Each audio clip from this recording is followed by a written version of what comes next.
இலங்கையின் தேசிய விமான சேவையான ஸ்ரீலங்கன் ஏர்லைன்ஸ் பற்றி காலத்துக்கு காலம் பெரிதாக சர்ச்சைகள் வெடித்து கிளம்புவது நாம் அறிந்த ஒன்றுதான்.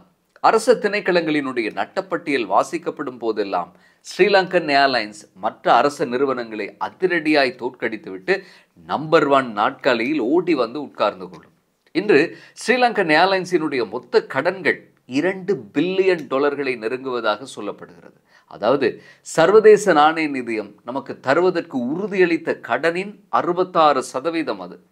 இந்த மாதிரியான நட்டத்தை ஏற்படுத்துவதில் அளப்பரிய ஒரு பங்களிப்பை நல்கியவர்களில் ஒருவர்தான் முன்னாள் ஸ்ரீலங்கன் ஏர்லைன்ஸ் விமான சேவை நிறுவனத்தினுடைய தலைவர் நிஷாந்த விக்ரமசிங்க.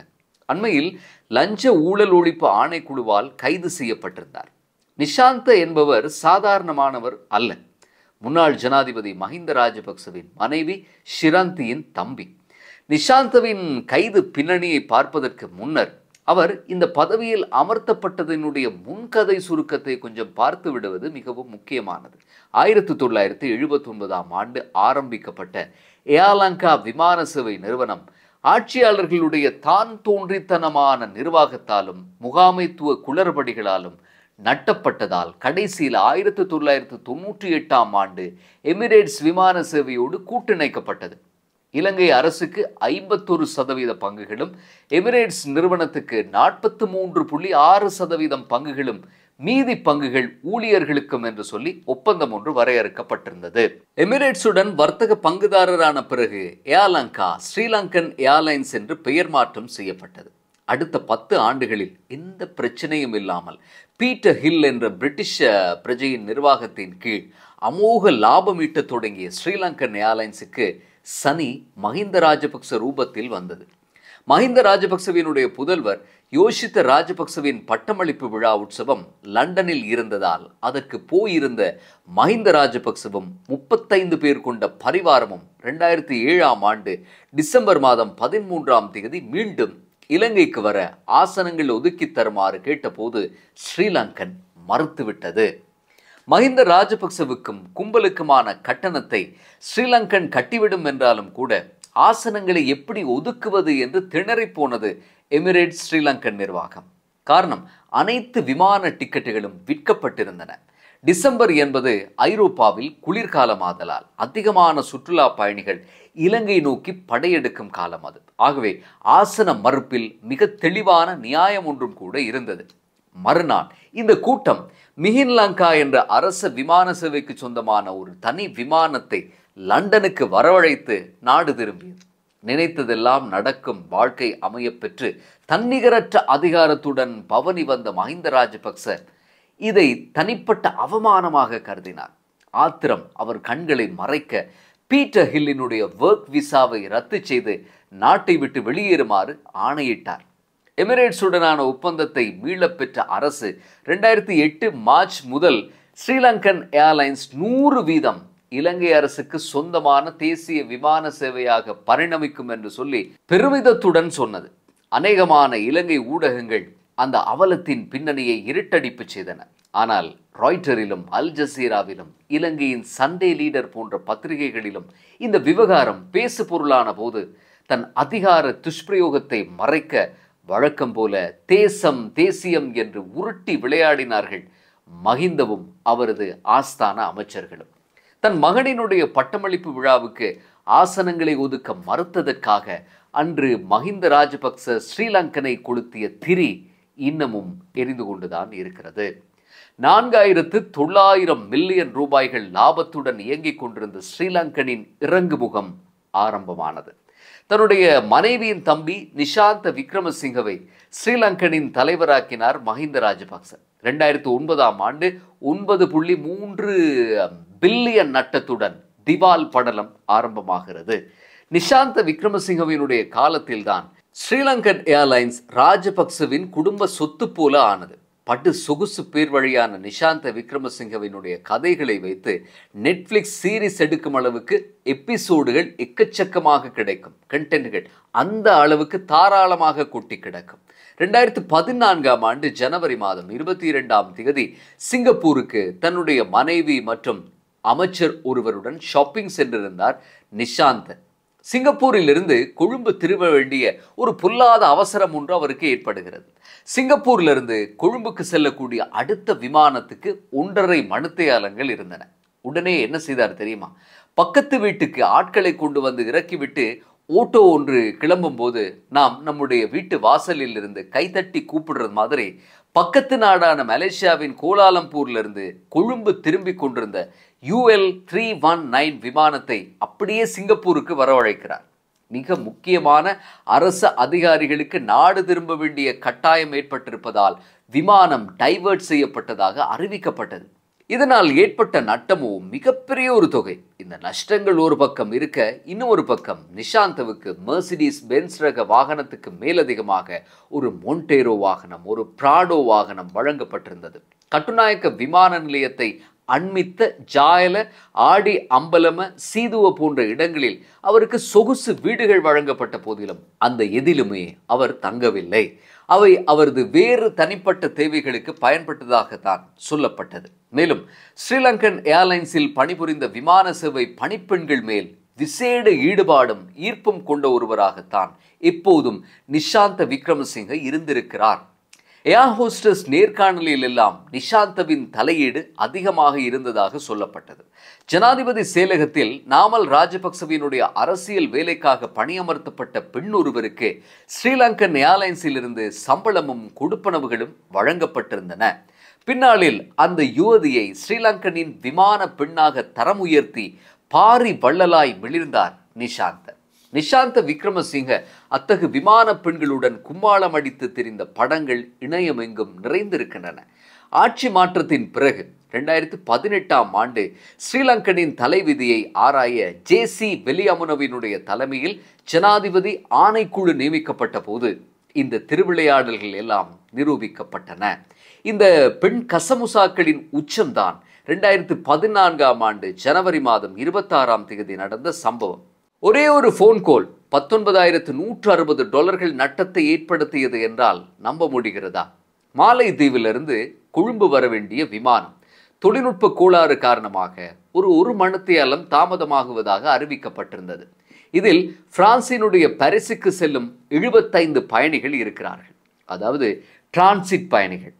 மாலைதீவு விமானம் தாமதமானதால் பாரிஸ் செல்ல வேண்டிய UL 563 விமானமும் 1 மணித்தியாலம் தாமதமாகும் என்று சொல்லி அறிவிக்கப்படுகிறது.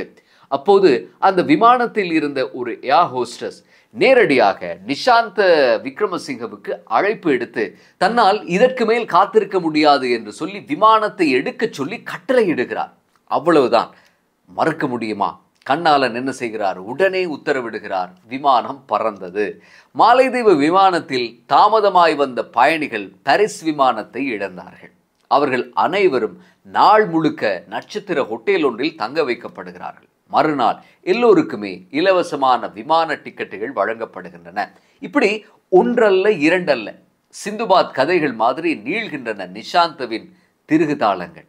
அதிகார துஷ்பிரயோகத்தினுடைய மொத்த வடிவமான நிஷாந்த ஸ்ரீலங்கன் ஏர்லைன்ஸை பணிப்பெண்களினுடைய சதை பிண்டமாய் மட்டுமே பார்த்தார். இதனால்தான் ஸ்ரீலங்கன் குப்புற விழுந்தது, தன்னுடைய கீர்த்தி நாமத்தை இழந்தது என்றும் சொல்லலாம். இது தவிர யோஷித்த ராஜபக்ச மோட்டார் உதிரிப்பாகங்களை கொண்டு வந்த விவகாரம், கோட்டாபய ராஜபக்ச சுவிட்சர்லாந்தினுடைய ஜூரிச் விமான நிலையத்திலிருந்து தன்னுடைய மனைவிக்காக நாய் ஒன்றை கொண்டு வந்த விவகாரம் என்று ஏகப்பட்ட அற்புதங்கள் நிஷாந்தவின் பணிக்காலத்தில் புதைந்து கிடக்கின்றன. இவை அனைத்தும் விசாரிக்கப்பட்டு எப்போதோ தீர்ப்பு அளித்திருக்கப்பட வேண்டும். ஆனால் அத்தனையும் அழகான டீல்களால் மறைக்கப்பட்டன. எல்லாவற்றுக்கும் சிகரம் வைத்தால் போல ஒரு கதை இருக்கிறது. அதுவும் நிஷாந்த விக்ரமசிங்கவினுடைய பதவி காலத்தில் நடந்த ஒரு கதைதான். 2013ஆம் ஆண்டு ஸ்ரீலங்கன் ஏர்லைன்ஸ் விமான சேவை 6 ஏர்பஸ் 330 ரக விமானங்கள், 4 ஏர்பஸ் 350 ரக விமானங்கள் என்று 10 விமானங்களை வாங்கவும், மேலும் 4 ஏர்பஸ் 350 ரக விமானங்களை லீசிங் அடிப்படையில் கொள்வனவு செய்ய $26 மில்லியன் பணம் முற்பணமாய் செலுத்தியது. இவற்றுக்கு $2.3 பில்லியன் செலவாகும் என்று சந்தை பெறுமதிக்கு மேலதிகமாக கணக்கும் காட்டியது ஸ்ரீலங்கன் நிர்வாகம். இந்த கொடுக்கல் வாங்கலில் ஏர்பஸ் நிறுவனம் $16.7 மில்லியன் லஞ்ச பணத்தை வழங்கியதாகவும் இதில் $2 மில்லியன் பணம் அப்போது ஸ்ரீலங்கனினுடைய நிறைவேற்று அதிகாரியாக இருந்த கபில சந்திரசேனவினுடைய அக்கவுண்டில் வைப்பு செய்யப்பட்டதாகவும் பிரித்தானியாவினுடைய கிரவுன்ஸ் நீதிமன்றம் அம்பலப்படுத்தியது. ஆனால் இது பற்றி முழுமையான விசாரணைகள் எதுவும் நடந்ததாக தெரியவில்லை. 2015-19 கால ரணில் மைத்ரி அரசு இந்த விமான லீசிங் ஒப்பந்தத்தை நிறுத்தியது. இதனால் ரத்து கட்டணமாக மேலும் $115 மில்லியன் செலவு செய்ய நேர்ந்தது இலங்கை அரசாங்கத்துக்கு. கண் துடைப்புக்காக கபில சந்திரசேனவும் அவருடைய மனைவியும் 2019ஆம் ஆண்டு கைது செய்யப்பட்ட போதிலும் கோட்டாபய ஜனாதிபதியாகியவுடன் அவர்கள் விடுதலை செய்யப்பட்டார்கள். சட்டமா அதிபர் திணைக்களம் அவர்களுக்கு எதிராய் எந்த குற்றப்பத்திரிகையும் தாக்கல் செய்ததாக தெரியவில்லை. இதில் சோகம் என்னவென்றால் இந்த கொடுக்கல் வாங்கல் பற்றி கொலம்போ டெலிகிராஃப் இணையதளத்தில் விலாவரியாக எழுதிய முன்னாள் ஸ்ரீலங்கன் விமான சேவையினுடைய எக்ஸிகியூட்டிவ் தரத்தில் இருந்த ஒரு அதிகாரி ரஜீவ் ஜயவீரவினுடைய சடலம் 2020ஆம் ஆண்டு ஜூன் 11ஆம் தேதி சுதந்திர சதுக்கத்திலே கண்டெடுக்கப்பட்டது. அதிஉயர் பாதுகாப்பு வலயத்தில் எந்தவித சிசிடிவி தடயங்களுமின்றி அவர் இறந்து போனது பெரும் அதிசயங்களில் ஒன்றாய் இன்றும் பேசப்படுகிறது. இது பற்றிய விசாரணைகள் என்ன ஆனது என்று தெரியவில்லை. நிஷாந்த விக்ரமசிங்க என்ற மர்ம முடிச்சை அவிழ்க்கும் போது ஒவ்வொன்றாய் கொட்டக்கூடும். ஸ்ரீலங்கன் ஏர்லைன்ஸ் சூறையாடப்பட்ட படலத்தின் DNA பரிசோதனையின் முடிவு என்பது அதிகார துஷ்பிரயோகம் மட்டும்தான். அதிகார துஷ்பிரயோகம்தான் ஊழல் மற்றும் லஞ்சத்தின் நுழைவு வாசல். அதே நேரம் ஸ்ரீலங்கனினுடைய இந்த அழிவுக்கு JR முதல் ரணில் வரை இலங்கையை ஆண்ட அத்தனை ஜனாதிபதிகளும் பொறுப்புதாரிகள். இன்று எதற்கெடுத்தாலும் அரசை விமர்சித்துக் கொண்டு வெள்ளையும் சொல்லையுமாக உடுத்துக்கொண்டு அகிம்சை வேடம் பூண்டிருக்கக்கூடிய சஜித் பிரேமதாச ஸ்ரீலங்கன் பற்றி பெரிதாக எதுவும் பேசாமல் இருக்க காரணம் இருக்கிறது. அவருடைய தந்தை ரணசிங்க பிரேமதாசவுக்கும் ராஜபக்சேக்களைப் போலவே ஸ்ரீலங்கன் அழிவில் மகத்தான பங்கு உண்டு. சஜித் பிரேமதாசவினுடைய தங்கை துலாஞ்சலி பிரேமதாசவினுடைய திருமணம் 1990ஆம் ஆண்டு நடந்தது. ஆனால் தந்தை பிரேமதாச என்ன செய்கிறார்? 1989ஆம் ஆண்டு முதலே தன்னுடைய மருமகன் வீட்டாருக்கு வரதட்சணை கொடுக்க தொடங்கி விடுகிறார்.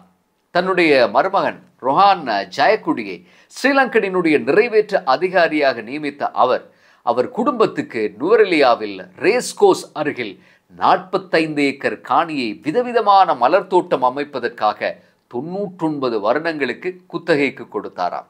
இந்த மலர்கள் பிரிட்டனுக்கும் ஜப்பானுக்கும் ஏற்றுமதி செய்யப்பட்டன. பிசினஸை மேலும் விரிவுபடுத்துவதற்காக ரொஹான் ஜயக்குடியினுடைய தந்தைக்கு ஜப்பானின் வர்த்தக தூதுவர் என்ற பதவியையும் கொடுத்திருக்கிறார். மேலும் வாரத்துக்கு 2 தடவை ஜப்பானுக்கு ஏர்லங்கா விமானம் பறக்க வேண்டும் என்று சொல்லி ஒரு உத்தரவும் பிறப்பித்திருக்கிறார் பிரேமதாசர். இந்த கூத்துக்களால் வழக்கமான ஐரோப்பா மற்றும் ஆஸ்திரேலிய விமானங்கள் ரத்தாகி போனதாம். ஆனாலும் ஜனாதிபதியினுடைய கட்டளை மீறி எதுவும் செய்ய முடியாது என்பதால் ஜப்பானினுடைய ஏர்லங்கா ஆபீஸினுடைய பெரும் பகுதி இந்த மலர் பிசினஸுக்காகவே ஒதுக்கப்பட்டிருக்கிறது. மேலும் ஏர்லங்கா விமானங்களில் சலுகை கட்டணங்களில் மலர்கள் கொண்டு செல்லப்பட்டன. நுவரெலியாவிலிருந்து கட்டுநாயக்கவுக்கு மலர்கள் ஏற்றிச் செல்லும் லொரிதான் ஜப்பான் செல்லும் விமானத்தினுடைய தலைவிதியை தீர்மானிக்கிற ஒன்றாக இருந்தது. லொரி தாமதமானால் ஜப்பான் செல்லக்கூடிய விமானமும் தாமதமாகும். பிரேமதாசவின் ரகசியங்கள் என்கிற ஒரு சிங்கள புத்தகத்தில் இந்த விடயங்களை படிக்கலாம். இது ஒரு சிறு உதாரணம் மட்டும்தான். இப்படி சொல்லிக்கொண்டே போகலாம். சுருக்கமாக சொன்னால் மஹிந்த ராஜபக்ச காலத்தில் நடந்த ஸ்ரீலங்கன் ஊழல்கள் ஊடக அடக்குமுறைகளை எல்லாம் மீறி தொழில்நுட்ப வளர்ச்சியின் காரணமாக வெளியே வந்தன. ஆனால் பிரேமதாச காலத்து சம்பவங்கள் இந்த அளவுக்கு வெளிச்சமாகவில்லை. நாமலும் சஜித்தும் ஸ்ரீலங்கனை சுடுகாட்டுக்கு அனுப்ப ஒரே மாதிரி யோசித்த அப்பாக்களின் பிள்ளைகள், அவ்வளவுதான். கடைசியாக வழக்கமாக சொல்வதுதான், நாங்கள் எப்பேற்பட்ட ஆட்சியாளர்களால் ஆளப்பட்டிருக்கிறோம். இப்படியாவது இந்த நாடு தப்பி பிழைத்ததே அதிசயம்தான், ஆச்சரியம்தான்.